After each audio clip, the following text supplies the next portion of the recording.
I don't know, sabi nila, Red Sea daw to. Then, ito ang papunta sa labas. Then, may yung kwarto ng ama ko. At saka may CR dito, isa. Then, dito kami matutulog ngayon. Kasama ko yung dalawang bagito kong makulit. May CR, isang CR dito. Ganda ng CR nila dito.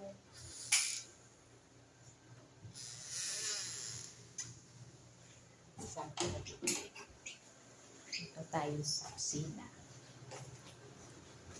Sana magkaganito ako ng bahay ko. Kahit maliit lang. Ito yung kusina nila. Ito, ito yung sala. Dito. Saan yung kape? Iniwan ng amo ko. Paghanap na yun. Ito, sala. Sa itong TV na yan, ito pala, sa likod yung kitchen. Dito tayo.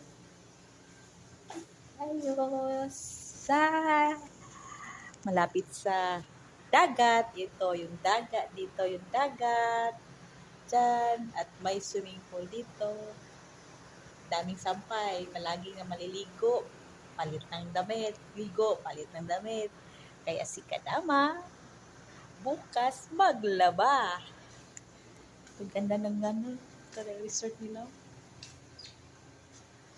So, kipa ng TV. Sana magkaganto ako. Pero iwan ko. Gusto ko makapatapos yung pag-aaral yung mga anak ko.